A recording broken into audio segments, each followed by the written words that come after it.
السلام علیکم ورحمۃ اللہ وبرکاتہ. نحمده ونصلی علی رسوله الکریم. اما بعد فاعوذ باللہ من الشیطان الرجیم. بسم اللہ الرحمن الرحیم. رب اشرح لی صدری ویسر لی امری واحلل عقدۃ من لسانی یفقہوا قولی. آج میں چاہوں گی کہ اپنی بیٹی کی شادی سے متعلق چند چیزیں آپ کے ساتھ شیئر کروں. ایک حدیث کے مطابق جب کسی ایسے نوجوان کا رشتہ آئے کہ جس کے دین اور اخلاق سے تم مطمئن ہو تو نہ کرو ورنہ زمین میں فساد ہوگا. اسی چیز کو مد نظر رکھتے ہوئے جب میری بیٹی کا رشتہ آیا تو ہم نے بچے کے دین اور اخلاق کو سامنے رکھتے ہوئے فوراً ہی فیصلہ کر لیا. حالانکہ اس وقت اس کی کوئی جاب بھی نہیں تھی، لیکن جب سیکنڈ لاسٹ سیمسٹر کا امتحان دیا اور آخری سیمسٹر اس کا جنوری میں شروع ہو رہا تھا، اس میں یہ ہوا کہ جس دن نکاح ہوا اس دن اس کو کال آئی اور نکاح کے 2 دن بعد اس نے ایک انٹرویو دیا اور ساتھ ہی اس کی جاب بھی ہو گئی. اب یہ کہ دوپہر 12 بجے سے رات 8 بجے تک جاب پہ جائے گا اور صبح میں اپنا آخری سیمسٹر جو ہے وہ پورا کرے گا. تو میں نے تو یہ بھی کہا کہ آپ اس کی فکر نہیں کریں، مریم آپ کو بالکل تنگ نہیں کرے گی، کوئی مطالبہ نہیں کرے گی. اور میں نے مریم سے بھی کہا کہ تم نے بالکل پریشان نہیں کرنا کسی بھی چیز کے لیے، اور اس کو یکسوئی کے ساتھ پڑھنے دینا ہے. اور میں نے کہا کہ آپ دیکھ لیں، اگر آپ سمجھتے ہیں کہ پڑھائی اور جاب دونوں ساتھ چل سکتی ہے تو پڑھیں، اگر نہیں چل سکتی تو پہلے آپ اپنی اسٹڈیز کو کمپلیٹ کر لیں، اس کے بعد آپ اپنی جاب دیکھ لیں، کیونکہ رزق جو ہے وہ اللہ کے ذمہ ہے. انسان جب مال اور دین میں سے 2 کا انتخاب کرے تو میں سمجھتی ہوں کہ دین کا انتخاب کرنا چاہیے، کیونکہ دین کے ساتھ مال تو مل جائے گا لیکن مال کے ساتھ دین کا آنا اس کی کوئی گارنٹی نہیں. نبی صلی اللہ علیہ وسلم نے فرمایا کہ 4 چیزیں خوش قسمتی کی علامت ہے: نیک بیوی، کھلا گھر، نیک ہمسایہ، اچھی سواری. اور 4 چیزیں بدبختی کی علامت ہے: بری بیوی، برا ہمسایہ، بری سواری اور تنگ گھر. عورت سے 4 چیزوں کے پیش نظر نکاح کیا جاتا ہے: اس کے مال و دولت کی وجہ سے، حسب نسب کی وجہ سے، یا خوبصورتی کی وجہ سے، یا اس کی دینداری کی وجہ سے. اے انسان تیرے ہاتھ خاک آلود ہوں، دیندار عورت سے نکاح کرنے میں کامیابی حاصل کرو. ہمیں سوچنا چاہیے کہ آخر اللہ کے رسول صلی اللہ علیہ وسلم نے دینداری ہی کو کیوں دیکھا اور کیوں معیار بنایا. آپ نے فرمایا مسلمانوں میں غریب لوگ مالداروں سے 500 سال پہلے بہشت میں جائیں گے. آپ نے فرمایا ہر امت کے لیے ایک فتنہ ہوتا ہے، میری امت کا فتنہ مال ہے. پھر اسی طرح برادری اور خاندان کو دیکھا جاتا ہے کہ کیا ذات ہے. یقین مانی مجھے ابھی تک یہ پوچھنے کا یاد ہی نہیں رہا کہ ان کی ذات کیا ہے. کسی نے جب مجھ سے پوچھا کہ ان کی ذات کیا ہے تو پھر مجھے خیال اچھا میں پوچھوں گی، اور میں جب سوچتی میں پھر بھول جاتی تھی اور ابھی تک بھولی ہوئی ہوں. کیونکہ یہ ذات اور برادریاں تو صرف پہچان ہے انسان کی، اس سے بڑی پہچان جو ہے وہ اس کی دینداری اور اخلاق ہے. اور سب آدم سے اور آدم مٹی سے بنائے گئے، اس لیے کوئی کتنی بھی بڑی ذات سے ہو اصل تو سب کی ایک ہے. پھر اسی طرح حسن و جمال یہ بھی اللہ کی دین ہے. ہر ایک کو اللہ نے پیدا کیا اور اپنی مرضی سے بنایا، کسی پر بھی اعتراض کی کوئی گنجائش نہیں. اللہ جیسے چاہتا ہے صورتیں پیدا کرتا ہے، لیکن اللہ کے نزدیک جو عزت والا ہے وہ تقوی والا ہے. پھر یہ کہ اچھے ساتھی کے لیے دعا بھی کرنی چاہیے، استخارہ کرنا چاہیے، چھان بین یا معلومات لینی چاہیے. اور اگر پہلے سے معلوم ہو اخلاق اور کردار کا تو مزید تجسس اور پیچھا نہیں کرنا چاہیے، کیونکہ کوئی بھی انسان فرشتہ نہیں ہوتا. دنیا میں فرشتوں کی تلاش محال ہے. اور اچھے ساتھی کے لیے جو دعائیں ہیں اس میں ایک تو یہ قرآنی دعا ہے اور دوسری حضرت موسیٰ علیہ السلام کی رب انی لما انزلت الی من خیر فقیر. پھر استخارہ ہے، اور استخارہ سے کوئی غیب کی خبر نہیں پتہ چلتی. استخارہ جو ہے وہ اللہ تعالیٰ سے ایک مشورہ ہے کہ اللہ تعالیٰ اگر یہ کام اچھا ہے تو ہمارے لیے آسان کر دے، اور اگر اچھا نہیں تو ہم سے پھیر دے. اس میں دعا استخارہ بھی دی گئی ہے CD میں، تاکہ لوگ اگر اسے دیکھیں تو آئندہ اپنے استعمال میں لا سکیں. پھر اس میں یہ ہے کہ عموماً جب رشتے کیے جاتے ہیں تو لوگ بہت آرٹیفیشل باتیں کرتے ہیں، جھوٹ سے کام لیتے ہیں، یا یہ کہ لوگوں کے اندر بگاڑ پیدا کرتے ہیں، تو اس سے بھی بچنا چاہیے. مشورہ صرف اس سے کرنا چاہیے جو آپ کو صحیح مشورہ دے، اور صرف اس تک بات پہنچائیں جس نے آپ سے مشورہ لیا ہے. یہ نہیں کہ آپ irrelevant شخص سے پوچھا، پھر اس نے ایسی باتیں آپ کو بتائیں اور پھر ان باتوں کو کھولنا شروع کر دیا اور رشتہ لیتے لیتے لوگوں کو آپس میں لڑا کے اور فساد ڈال دیا. یہ عموماً جو ہمارے ہاں دیکھا جاتا ہے وہ درست نہیں. اسی طرح یہ ہے کہ لڑکی کو دیکھ لینا چاہیے اگر لڑکے کی خواہش ہو، اور اس میں یہ ہے کہ تصویر بھی دکھائی جا سکتی ہے اور سامنے بھی دیکھا جا سکتا ہے.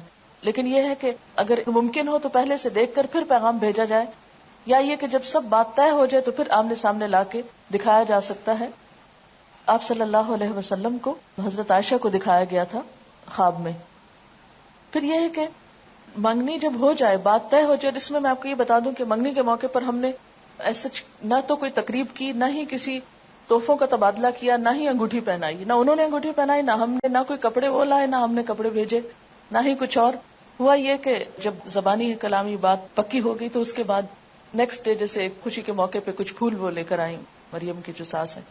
جی یہ بھی بتاتی چلو کہ وہ ہماری 3rd بیچ کی اسٹوڈنٹ تھی اسلام آباد میں، اور عائشہ جو شروع میں یہاں پر کلاس انچارج کے طور پہ کام کرتی تھی وہ ان کی بیٹی ہیں، اور ان لوگوں کو کافی سال سے میں جانتی تھی، اس لیے کوئی ایسی اس میں مزید بات نہیں تھی کسی بھی پریشانی کی. تو الحمدللہ چلتے پھرتے میں ہی بات طے ہو گئی، اور جواب میں ان کی مدر کے لیے خوشبو لے کر گئی، لڑکے کے لیے نہیں، کیونکہ مائیں جو ہیں وہ بچوں کو جنم دیتی ہیں، ان کی تربیت کرتی ہیں، ان کے لیے اتنی تکلیفیں اٹھاتی ہیں. اس لیے مجھے یوں محسوس ہوتا تھا کہ یہ موقع ماں کے لیے بڑی خوشی کا ہوتا ہے نا، جب بچوں کے کوئی رشتہ طے ہوتا ہے. ٹھیک ہے بیٹے کے لیے تو بعد میں بھی کچھ ہو جائے گا، لیکن پہلے ماں کا دل خوش کرنا چاہیے. اس لیے اس موقع پر جب جوابی طور پر میں واپس گئی تو پھولوں کی بجائے ایک خوشبو چھوٹی سی لے کر گئی. پھر اسی طرح یہ ہے کہ لڑکے اور لڑکی کی تنہائی میں باتیں نہیں ہونی چاہیے، ٹیلی فون پہ لمبی لمبی گفتگو درست نہیں، چیٹنگ درست نہیں. آپ صلی اللہ علیہ وسلم نے فرمایا عورتوں سے تنہائی میں ملاقات کرنے سے باز رہو. پھر اسی طرح ہاتھ میں لانا یا خود انگوٹھی پہنانا یہ باتیں بھی درست نہیں، نبی صلی اللہ علیہ وسلم کا ہاتھ کبھی کسی عورت سے نہیں چھوا تھا. پھر اسی طرح بن سنور کر لڑکے کے ساتھ باہر ڈرائیونگ پہ جانا یا سیر و تفریح کے لیے یہ بھی درست نہیں. پھر یہ کہ رشتہ دیکھنے کے بعد بعض اوقات ہم ریجیکٹ کرتے ہیں تو اس میں طرح طرح کے نقص نکالتے ہیں، ناک ایسا ہے، قد ایسا ہے، رنگ ایسا ہے، اور اس کو ہر جگہ مشہور کرتے پھرتے ہیں. قرآن پاک میں اللہ تعالیٰ فرماتے ہیں کہ آپس میں ایک دوسرے پر تان نہ کرو، کسی کے برے نام نہ رکھو. ایمان لانے کے بعد فسق میں نام پیدا کرنا بہت ہی برا ہے. پھر اسی طرح ہمارے ہاں صرف لڑکے والے پیغام بھیجتے ہیں، لڑکی والے نہیں بھیج سکتے، بہت معیوب سمجھا جاتا ہے. حالانکہ اگر اس میں ہم دیکھتے ہیں کہ حضرت عمر کی بیٹی حضرت حفصہ جو تھی جب وہ بیوہ ہوئی تو وہ خود حضرت ابوبکر کے پاس پیغام لے کر گئے کہ میری بیٹی سے نکاح کر لو. تو اس میں کوئی معیوب بات نہیں ہے. پھر یہ کہ منگنی ہمارے ہاں ایک بہت بڑا فنکشن اور ایک بہت بڑا بوجھ بنتا چلا جا رہا ہے. منگنی کا اصل مقصد یہ ہوتا ہے کہ اس بچی کے لیے پھر کوئی اور پیغام نہ بھیجے، اس کا اعلان کر دیا جائے تاکہ یہ پتہ چلے کہ یہ بچی فلاں سے منسوب ہو چکی ہے. اور فرمایا کہ کوئی مسلمان کسی دوسرے مسلمان کے پیغام پر پیغام نہ بھیجے، نہ کوئی کسی کی فروخت شدہ چیز پہ اپنی چیز بیچے، اور نہ ہی کسی عورت کو نکاح کا پیغام بھیجے جس کے لیے کسی اور نے پیغام بھیجا ہو. پھر یہ ہے کہ اگر ایک پیغام بھیجنے کے بعد ارادہ ترک کر دے تو دوسرا پیغام بھیج سکتا ہے. اس سے پتہ چلتا ہے کہ ہمارا دین ہم سب کے احساسات اور جذبات کا کتنا خیال رکھتا ہے. حضرت علی رضی اللہ تعالیٰ عنہ نے حضرت فاطمہ کے لیے شادی کا پیغام بھجوایا، آپ نے اسے قبول کر لیا، بس یہی منگنی تھی. کیونکہ بات انسان کی یہ عہد سب سے بڑی بات ہوتی. مردوں کے لیے سونے کی انگوٹھی پہننا جو ہے وہ درست نہیں. آپ نے فرمایا کہ تم میں سے کوئی شخص آپ کے انگارے ہاتھ میں پہننا چاہتا ہے تو وہ سونے کی انگوٹھی پہن لیتا ہے. پھر اسی طرح جہیز، بہت سے لوگوں نے یہ سوال کیا کہ آپ نے جہیز میں کیا دیا. بات یہ ہے کہ بلیو می، میں اس سارے عرصے میں ایک دفعہ بھی بازار نہیں گئی. کچھ مریم کو ضرورت کی چیزیں چاہیے تھی، مریم یہاں نہیں تھی، جیسے جوتے لانے تھے تو تیمیہ یا اسما کے سائز پہ ادریس صاحب ساتھ چلے گئے اور یہ لوگ جا کے جوتے لے آئے. اور اسی طرح کسی کے ساتھ ان کو بھیج کر کچھ ضروری چیزیں جو تھی وہ لی گئی. باقی یہ کہ اسلام آباد کا گھر جب سے میں آئی ہوں ایک طرح سے پیک پڑا تھا. جو میری اب فالتو چیزیں تھی استعمال ہونے کا اتفاق، اب مجھے لگ رہا تھا کہ میں نے تو ان کو استعمال نہیں کرنا، وہ میں نے مریم سے کہا کہ بیٹا اب تم ان کو لے جاؤ. وہاں ان کی ساس کہنے لگی کہ ہمیں ضرورت نہیں ہے، اس لیے کہ ہمارے گھر میں سب کچھ ہے. اور مجھے بھی یہی لگتا تھا کہ وہاں پر کوئی جہیز کی ایسا ضرورت نہیں، اس لیے باہر سے تو کوئی اس طرح کی خریداری نہیں کی گئی. کچھ چیزیں جو گھروں میں عام طور پر کچھ نہ کچھ رکھا ہوتا ہے اس کو میں نے نکال کر گھر صاف کر دیا.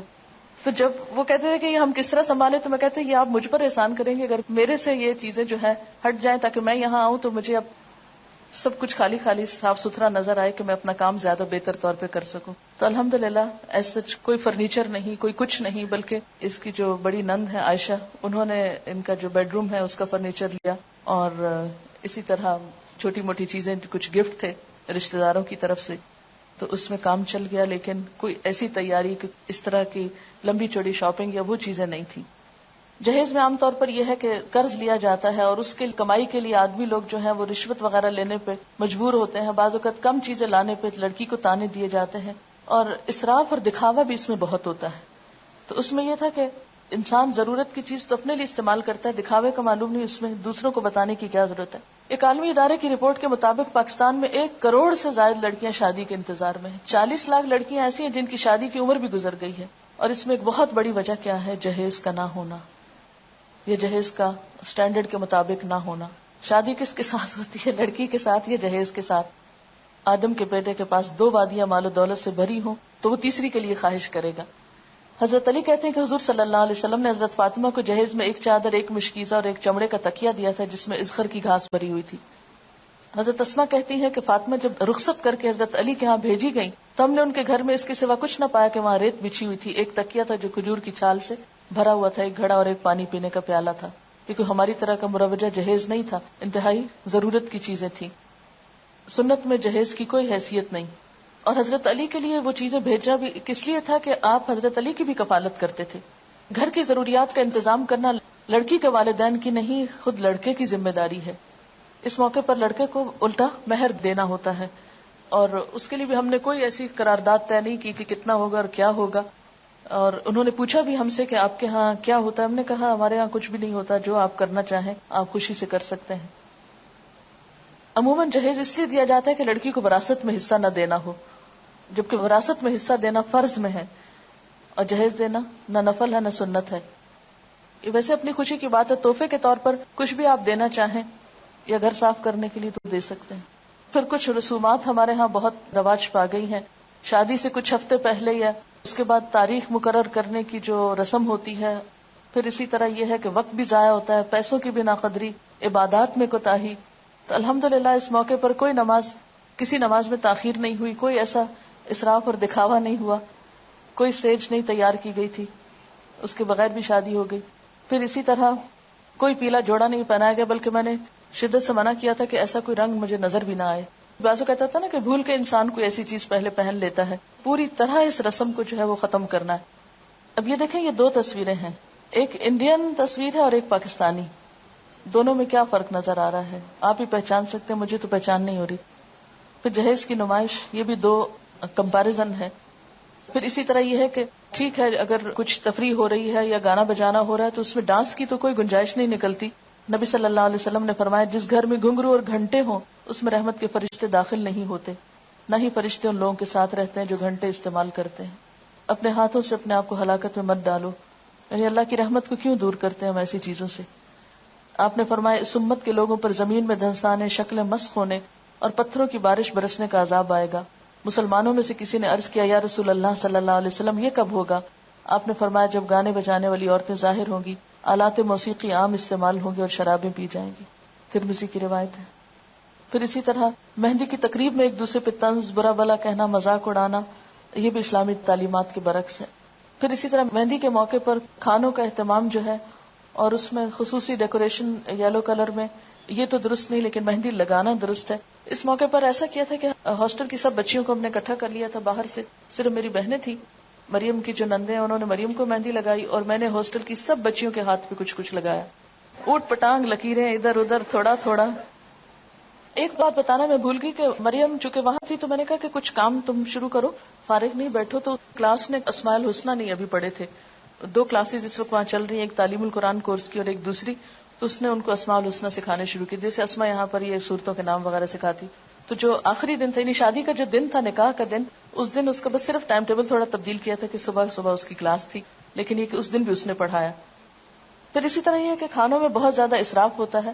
قرآن پاک میں اللہ تعالیٰ فرماتے وَلَا تُبَذِّرْ تَبْذِيرًا إِنَّ الْمُبَذِّرِينَ كَانُوا إِخْوَانَ الشَّيَاطِينِ وَكَانَ الشَّيْطَانُ لِرَبِّهِ كَفُورًا. فضول خرچی نہ کرو، فضول خرچ لوگ شیطان کے بھائی ہیں اور شیطان اپنے رب کا ناشکرا ہے. یعنی پیسے کا ضیاع محض دکھاوے میں اور اسراف میں، یہ شیطان کو خوش کرنے والی بات ہے، رحمان کو نہیں. اور اس میں اب ضرور آپ کو انتظار ہوگا کہ مریم نے پہنا کیا تھا. اس کو سفید رنگ کا جوڑا پہنایا تھا جس میں پنک کلر کی پائپنگ دوپٹے پہ لگی ہوئی تھی اور کچھ پنک کلر کی کڑھائی تھی اور پنک کلر کے موتیوں کا ہار تھا.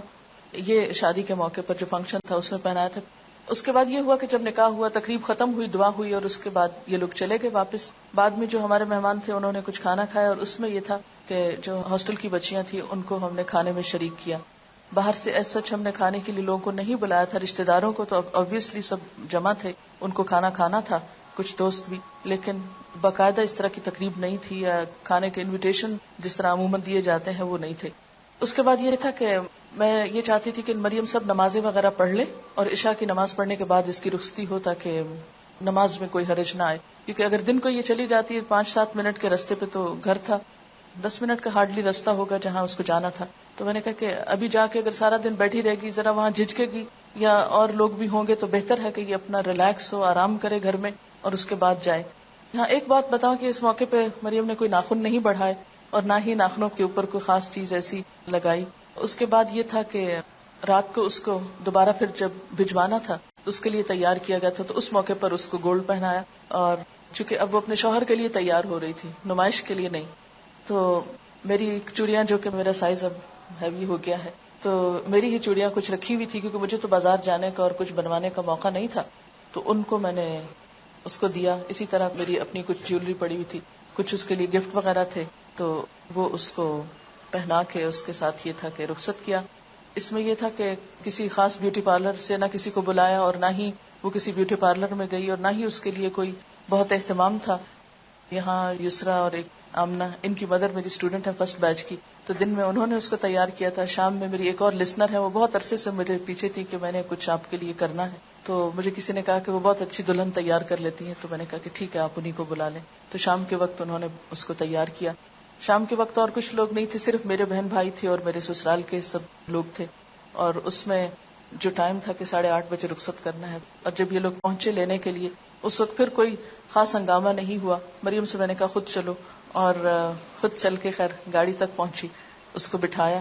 کوئی رونا دھونا نہیں, کوئی چیخنا چلانا ہنگامہ نہیں, کوئی مصنوعی قسم کے آنسو نہیں, کچھ نہیں. لیکن دل میرا جو تھا بہت ہی, جسے کہتے ہیں نا کہ جسم کا ایک ٹکڑا انسان الگ کرتا ہے, کیونکہ حالانکہ مجھے پتا ہے پھر ملے گی یہ سب, لیکن ایک ان نون کسی میرے اندر اداسی تھی, یا ایک جیسے ایک محبت, یہ خون کا رشتہ ہوتا ہے, وہ ایک طبعی سی چیز ہے. لیکن الحمدللہ نارملی ان کو رخصت کیا, اور اس موقع پہ میں نے دعا پڑھی, استودعکم اللہ دینکم و امانتکم و خواتیم عملکم, اور ان کو بھجوا دیا. اور جو سب سے مشکل پارٹ تھا وہ یہ تھا کہ میں اپنے داماد سے حجاب کیسے اتاروں. مجھے اس قدر شرم آ رہی تھی, اس قدر شرم, کیونکہ اس دن تو میں نے خیر اتارا نہیں, وہ باہر ہی تھا بیچارہ, اندر تک نہیں آیا. لیکن اگلے دن جب صبح میں مریم ساتھ آئی تو مجھے یہ تھا کہ اب میں کیا کروں. میں چادر لی تھی, تھوڑا سا نیچے کیا, پھر تھوڑا سا, پھر تھوڑا سا. اس کے بعد یہ تھا کہ جیسے میرے رشتے دار اور کچھ اور لوگ گفٹ وغیرہ لے کر آئے تھے. باقی تو میں نے چونکہ انوائٹ نہیں کیا تھا, اور میرا مقصد یہی تھا کہ لوگوں کو کچھ لانے کی تکلیف نہ ہو. اسٹاف کے لوگوں میں سے میں نے کسی ایک کو مقرر کیا ہوا تھا کہ اسٹوڈینٹس میں سے اگر کوئی گفٹ لے کر وہاں پر آئے تو اس کو بہت پیار سے, بہت اچھے طریقے سے سمجھا دیں کہ یہ اس طرح کی شادی تو ہو نہیں رہی, تو آپ ایسا نہیں کریں. لیکن یہ کہ جو میرے بہت کلوز جاننے والے اور رشتے دار لوگ تھے, وہ جو کچھ لے کر آئے, تو مجھے یہ تھا کہ یہ پھر یہاں کیا کرے گا. کچھ چیزیں تو مریم کے ساتھ چلی گئیں, اور کچھ آنے سے پہلے الحمدللہ میں اپنی الماری بالکل خالی کر کے, صاف کر کے, حساب چکا کے, یعنی جو رشتے دار وغیرہ آئے تھے ان کو واپسی پہ میں نے, جیسے مہمان کا ایک حق ہوتا ہے, اس حق کے طور پر انہی چیزوں کا تبادلہ کر کے ادھر کی ادھر, ادھر کی ادھر, ادھر کی ادھر, سب کی سب چیزیں تقریباً نکال دی. اور ریلیکس ہو کے, بالکل فارغ ہو کے, میں 29 کو پھر ولیمہ تھا, اور 31 کو میں یہاں آ گئی, کیونکہ میرا ارادہ یہ تھا کہ 1 جنوری کو ہم دوبارہ سے اپنا کام پراپر طریقے سے شروع کریں.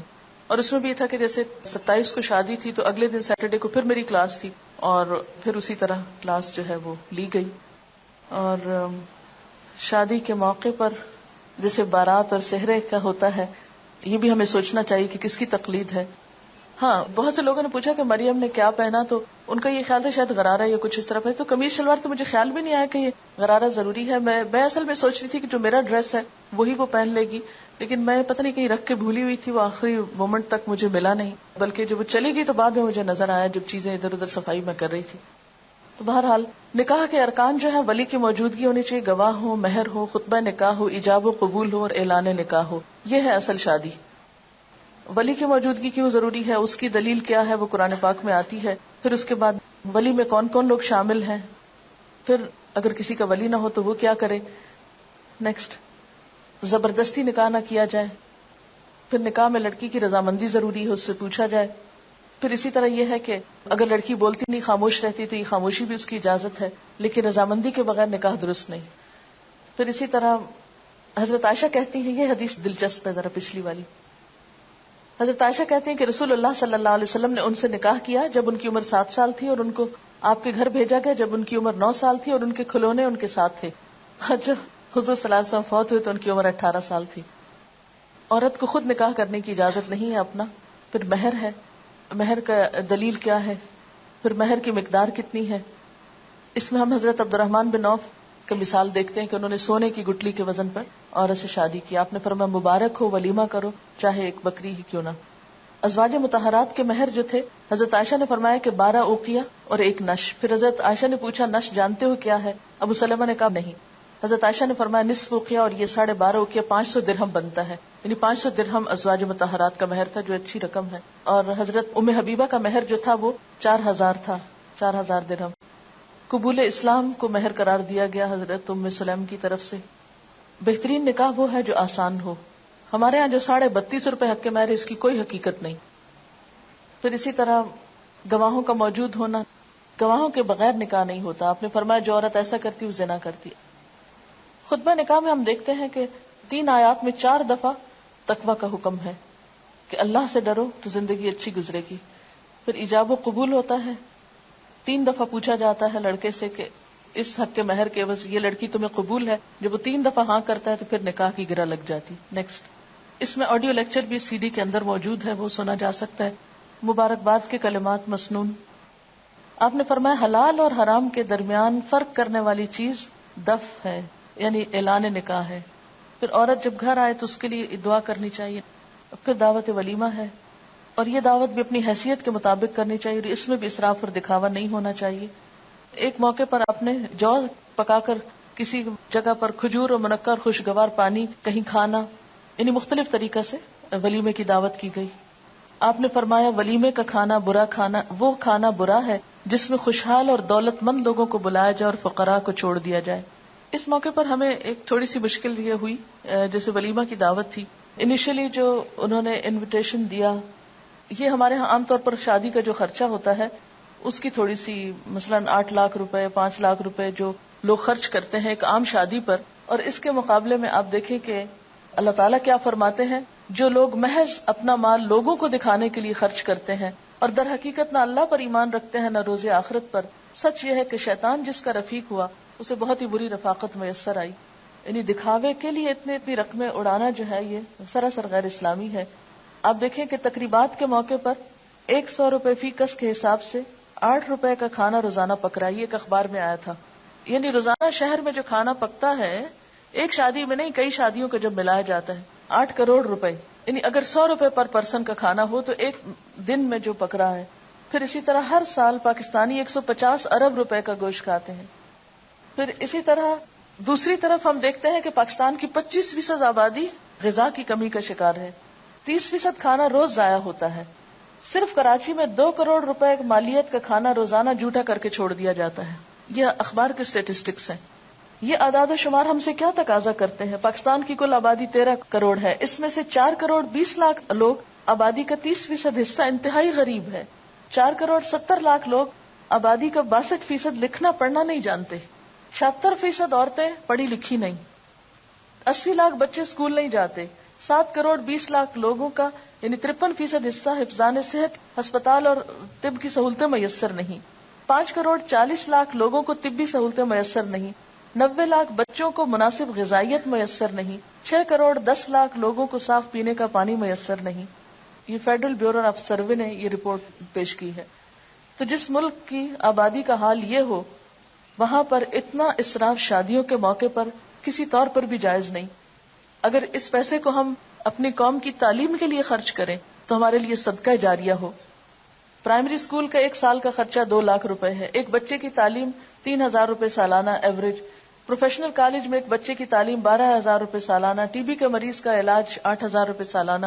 کہ ایسا نہیں ہو سکتا کہ ہم اپنی شادیوں میں سے کچھ پیسے بچا کر ہم اپنے عوام پر صرف کریں جنہیں ضرورت ہے؟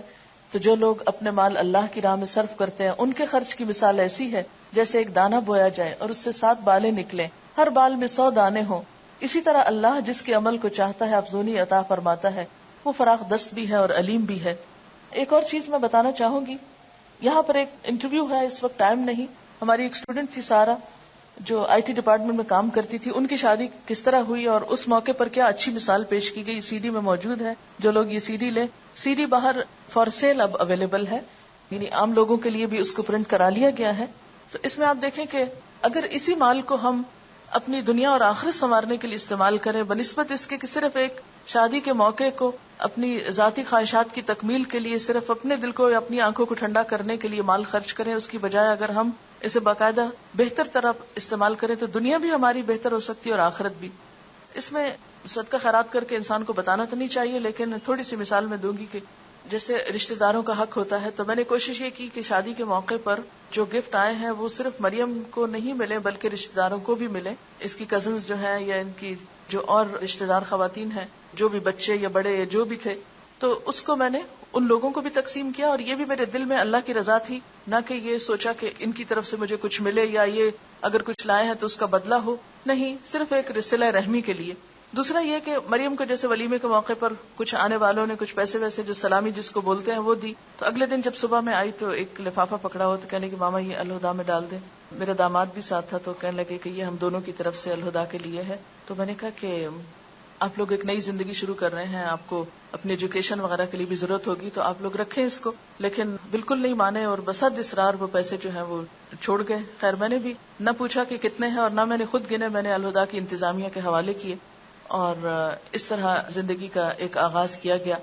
اس کے بعد یہ تھا کہ جب صبح ملنے کے لیے آئے ہیں تو میری کلاس کا وقت تھا، میں تھوڑا سا بیٹھی ہوں اور اس کے بعد میں نے معذرت کی، میں نے کہا کہ میری کلاس کا وقت ہے. تو میرے داماد کہتے ہیں کہ نہیں آپ ضرور جائیں، اور میں کلاس میں چلی گئی. تو میں نکلنے لگی تو میں نے کہا کیا مریم بھی آ سکتی ہے، کیونکہ شادی کے بعد شوہر کی اجازت ضروری ہے، چاہے وہ بچے ہیں اپنے لیکن پھر بھی جو ادب آداب ہیں ان کا لحاظ ضروری. کہتے کیوں نہیں، انشاءاللہ ضرور. تو وہ باہر پھر مردوں میں چلے گئے اور مریم جو ہے وہ کلاس میں میرے ساتھ نیکسٹ ڈے پر نیچے بیٹھی. تو پھر اس کے بعد یہ تھا کہ چونکہ کھانے کا وقت ہو رہا تھا، ان لوگوں کو جانا تھا، کچھ اور مہمان وغیرہ بھی تھے ان کے ہاں، تو پھر وہ بیچ میں کلاس کے اٹھ کے چلی گئی. لیکن یہ کہ مجھے نہیں پتا چلا کہ شادی کے ساتھ جو تعلیم کا سلسلہ ہے، یہ جو کام ہے، وہ کسی طور پر بھی متاثر نہیں ہوا، اس لیے کہ جن لوگوں کے ساتھ رشتہ جوڑا وہ بھی دین کو سمجھنے والے، مقصد کو سمجھنے والے اور وقتاً فوقتاً اس کی تعلیم و تبلیغ میں شریک بھی رہے ہیں.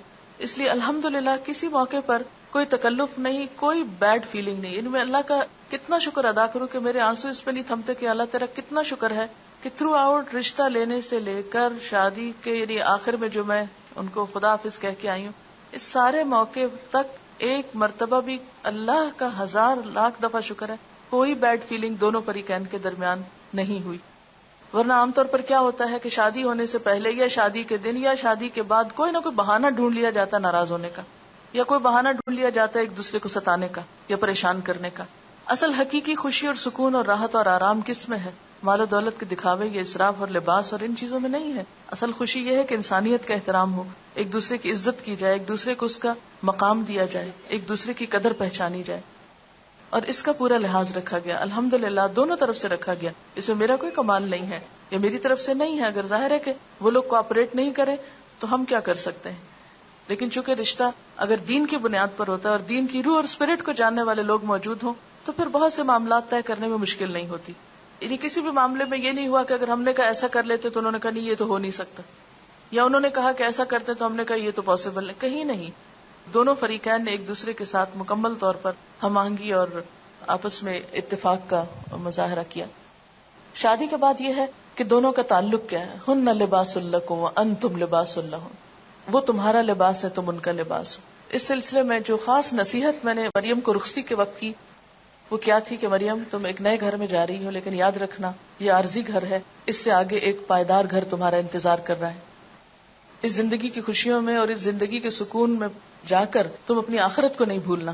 میں تمہیں اس موقع پر بھی یہی نصیحت کروں گی کہ وہاں جا کر بھی آخرت کے گھر کی تیاری جاری رکھنی ہے. اور اس میں سب سے پہلے یہ کہ آخرت کی تیاری حقوق العباد کو ادا کر کے ہوتی ہے. عبادات تو اپنی جگہ. ہاں ایک اور دلچسپ بات یہ کہ جب نیکسٹ ڈے ملاقات ہوئی میری بچے کی والدہ سے تو کہنے لگی کہ ہنس رہی تھی کہ آج سب لوگ مسجد میں انتظار کر رہے تھے کہ آج تو عاطف کی شادی ہے، دیکھتے ہیں فجر کی نماز میں آتا ہے یا نہیں. تو کہتے ہیں کہ الحمدللہ وہ اس امتحان میں پورا اترا ہے اور آج بھی فجر کی نماز اس نے مسجد میں جا کے پڑھی ہے. تو مجھے اتنی خوشی ہوئی، میں نے کہا الحمدللہ اللہ کا لاکھ لاکھ شکر ہے کہ جس نے ایسے موقعوں پر اپنی اطاعت کی توفیق دی ہے.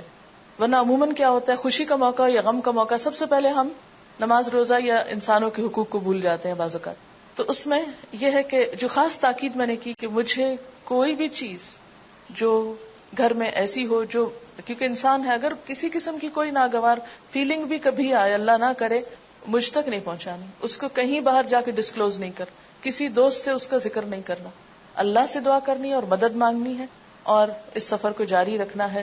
میں کوئی بھی شکایت، کوئی بھی عیب، کوئی بھی چیز نہ دیکھنا چاہتی ہوں، نہ سننا چاہتی ہوں. نو وے. ہن لباس لکم وانتم لباس لکم، دونوں آپس میں نپٹو، ایک دوسرے کا لباس ہو، آپس میں ایک دوسرے کے ساتھ مفاہمت اور موافقت کرو.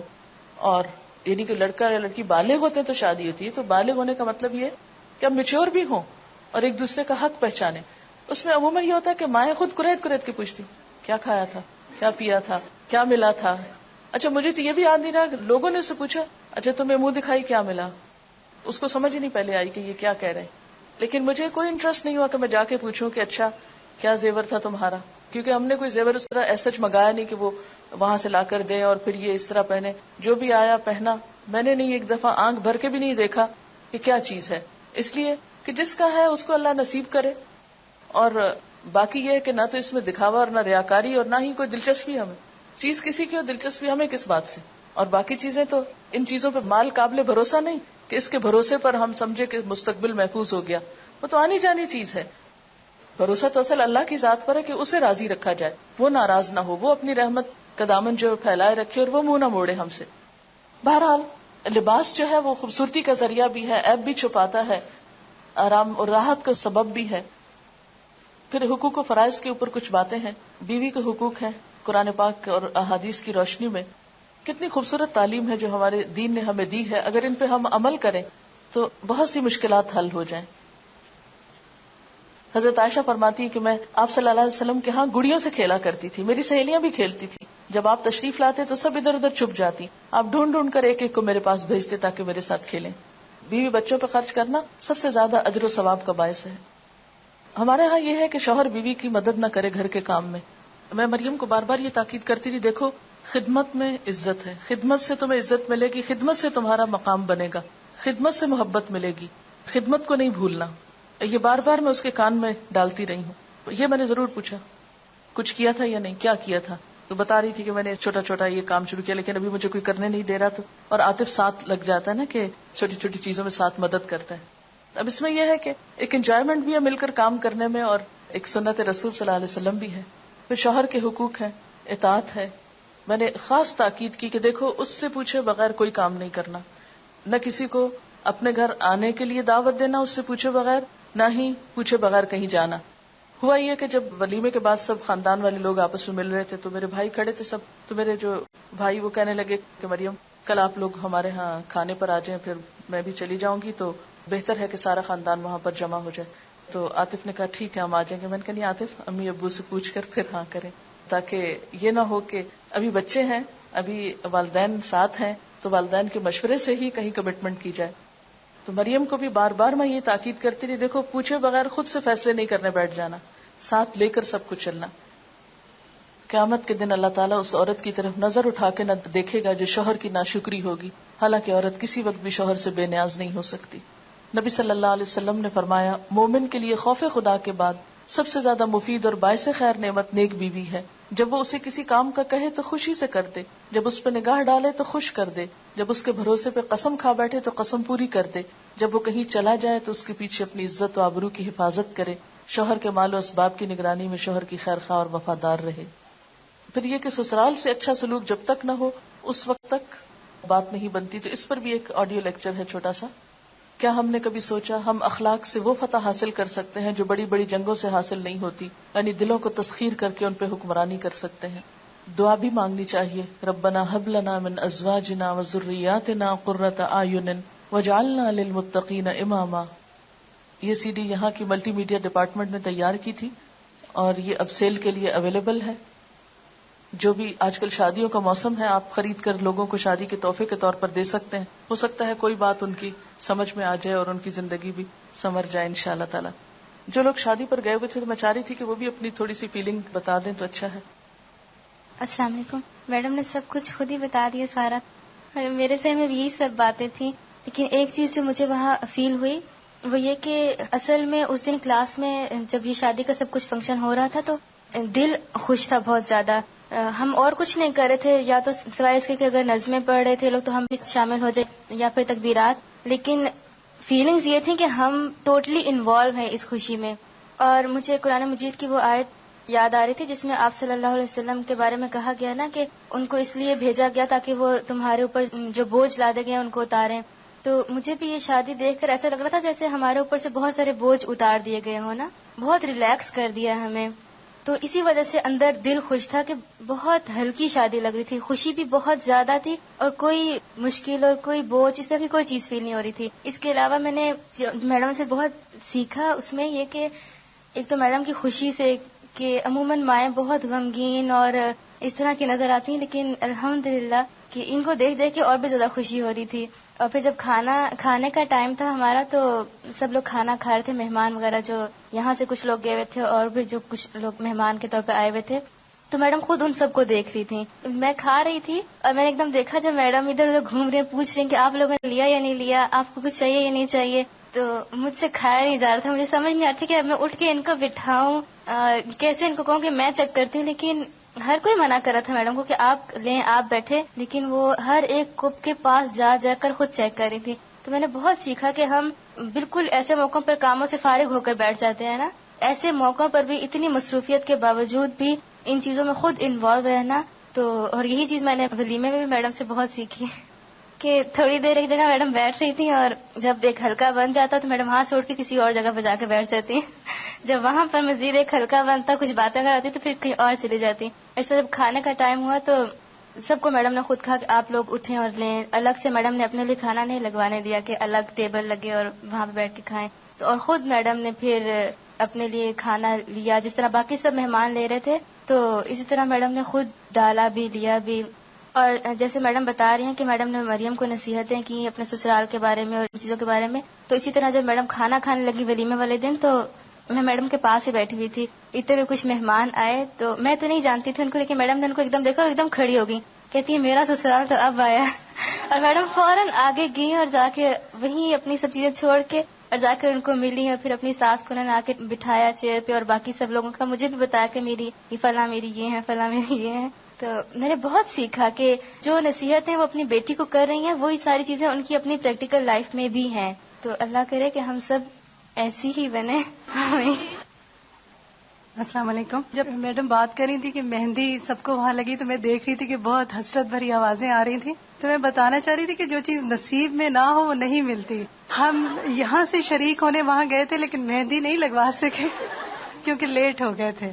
دوسری بات یہ کہ ایک اور جو ایکسپیرینس میں شیئر کرنا چاہوں گی وہ یہ کہ جب جن دنوں یہ شادی تھی وہیں پر مجھے ایک اور شادی اٹینڈ کرنے کا اتفاق ہوا نیکسٹ ڈے اپنے عزیزوں میں. وہ بالکل روایتی شادی تھی, وہی 10 دن چلنے والی, اور اس میں جس دن شریک ہوئی وہ شادی کا دن تھا. تو جو 10 دنوں میں ہو چکا تھا وہ سامنے آ چکا تھا. کافی اختلافی چیزیں مجھے نظر آ رہی تھی, شکوے شکایات کہ مہندی والے دن انہوں نے یہ کہہ دیا, مایوں میں یوں ہو گیا, اور اینڈ جو ہے وہ نکاح والے دن ہوا کہ چھوٹی چھوٹی سی باتوں پر اختلافات ہونے لگے. مثلا یہ کہ مہر پہ پہلے تھوڑا سا اختلاف, اس کے بعد جو چیز ایک بہت عجیب لگی وہ عموماً ہمارے ہاں شادیوں میں ہوتی ہے, وہ یہ ایک رسم ہے کہ شادی میں لڑکی کے ساتھ کوئی نہ کوئی اس کے ساتھ جاتا ہے. اب لڑکی والوں کا یہ تقاضا تھا کہ ہمارا رواج ہے کہ لڑکی کے ساتھ گاڑی میں اس کی بھابھی بیٹھے گی, اور جو لڑکے والے تھے وہ کہتے تھے جی یہ تو ہو ہی نہیں سکتا, ہمارا رواج ہے کہ اس کی ماں بیٹھے گی لڑکی کے ساتھ. کافی دیر رخصتی رکی رہی اس بات پر. میں اتنا دکھ ہو رہا تھا مجھے یہ دیکھ دیکھ کے کہ یہ وہ چیزیں اصل یعنی یہ شادی کی دیکھنے والی یا کرنے والی یہ کام نہیں ہے کہ جن پر ہم اختلاف لے کے بیٹھے ہوئے. پھر ہوتا یہ کہ جب بعد میں کئی سالوں بعد بھی وہ بات ہوتی تو یہ بات آتی کہ ہاں آپ لوگوں نے تو شادی کے موقع پہ بھی ہمارے ساتھ یہی کیا تھا. ہم بھولتے نہیں نا کیونکہ بیس خراب بن گئی. واپس جب ہم آئے ہیں تو جو ایک اور ایکسپیرینس ہے وہ یہ کہ سب سے زیادہ جو سوال مجھ سے پوچھا گیا, سب سے پوچھا گیا ہوگا وہ یہ کہ مریم نے پہنا کیا تھا. اچھا, ان کو جب بتاتے تھے کہ جیسے میڈم نے کہا کہ آف وائٹ سا سوٹ تھا لائٹ کام والا, تو اتنا بڑا سا کوسچن مارک جو تھا نا وہ چہروں پہ بھی نظر آتا تھا, اور یہ پوچھا جاتا تھا کہ بس یہ ہی یعنی غرارے کے بغیر ہی, مطلب یہ کہ غرارے کے بغیر نکاح کیسے ہو گیا, کیونکہ ہمارے یہاں تو لازم و ملزوم ہے نا بہت ہیوی جوڑا 40-50 ہزار کا اور نکاح. لیکن الحمدللہ ہم سب تیار بھی ہوئے, ہم نے بھی اچھے کپڑے پہنے, وہاں سب نے پہنا, کھایا پیا بھی, انجوائے بھی کیا, اور شادی بھی ہو گئی اور سادگی کے ساتھ ہو گئی الحمدللہ. السلام علیکم. اور سب باتیں تو بتا دی آپ لوگوں کو. میں جو شیئر کرنا چاہوں گی وہ یہ کہ مہندی جو لگ رہی تھی اس میں پتہ چلا کہ میڈم لڑکیوں کے ہاتھوں پہ اللہ لکھ رہی تھی. تو خیال یہ ہے کہ جو دل میں ہوتا ہے نا انسان کے اوپر چھایا ہوا، وہی پھر اس کے ہاتھ سے بھی نکلتا ہے اور زبان سے بھی نکلتا ہے.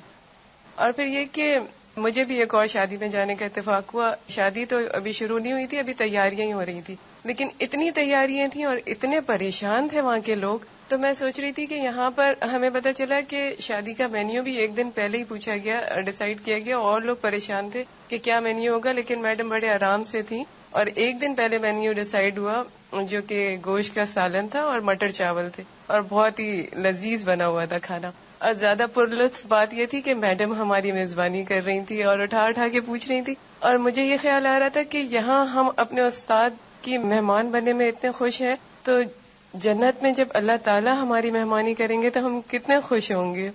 اور پھر یہ کہ شادی میں یوں ہی ہوتا ہے نا کہ ہم چاہتے ہیں کہ ہم کو امپورٹنس ملے، ہم جاتے اس لیے ہیں نا. اور ہوتا یوں ہے شادیوں میں کہ لوگ لڑکے لڑکی والے اپنے میں مصروف ہوتے ہیں، ایک دوسرے کو دیکھتے ہیں، ایک دوسرے کے کپڑے دیکھتے ہیں. یا ایسا کوئی جھنجھٹ نہیں تھا نا ایک دوسرے کے کپڑے دیکھ کے پریشان ہو. ہم لوگ کا سفر کراچی سے شروع ہوا، اس وقت سے لے کر اینڈ تک میڈم کو اپنے مہمانوں کی بڑی فکر تھی. وہ کب آئے، کہاں بیٹھے، کیسے رہے، انہوں نے گھوما پھرا یا نہیں، اور کیا کیا کیا، وہ سب چیزیں ہم لوگوں نے بہت زیادہ انجوائے کی. السلام علیکم ورحمۃ اللہ وبرکاتہ. مریم کی شادی بالکل آل ٹوگیدر ایک بہت ڈفرینٹ ایکسپیرینس تھا، اور ظاہر بات اور سب لوگوں کی طرح مجھے بھی بہت شوق تھا، اور یہ آنر لینا کہ میڈم جو ہے ہماری میزبان ہوں، یہ ساری چیزیں بہت زیادہ مجھے فیسینیٹ کری تھی. اللہ تعالیٰ نے مجھے وہاں پہنچا بھی دیا. جو چیز مجھے سب سے زیادہ خوبصورت اور اچھی لگی اور دل چاہا کہ یہ ایسی چیز سارے معاشرے میں ہو، وہ یہ تمام غیر ضروری چیزیں جن کے پر ہم اتنا ایمفیسائز کر دیتے ہیں اور اصل چیز جو لڑکی کی تربیت ہے وہی بھول جاتے ہیں. اور اس میں میڈم کو میں نے ایک ایسی ماں کے رول میں دیکھا. مجھے معلوم ہے اداس تھی میم، یہاں تک آنے کے بعد بھی اداس تھی، اور ان کو ریکور ہونے میں یہ پورا ہفتہ لگا ہے، آئی نو دیٹ. لیکن انہوں نے مریم کے سامنے جن جذبات کا اظہار کیا جو کہ اس کو حوصلہ دینے کے لیے بہت زیادہ فائدہ مند تھا. اور پھر میں نے دیکھا کہ جذبات پر کنٹرول، کہ چونکہ ماں خود ہی پریشان ہو کہ ہلکان ہو کہ لڑکیوں کو اتنا انسیکیور کر دیتی ہیں کہ وہ لڑکیاں جا کر اگر وہاں پہ سسرال سیکیور کرنے والی بھی ہو تب بھی وہ سیکیور نہیں ہو پاتی، کیونکہ ماں ہی انسیکیور کر رہی ہوتی ہے ان کو.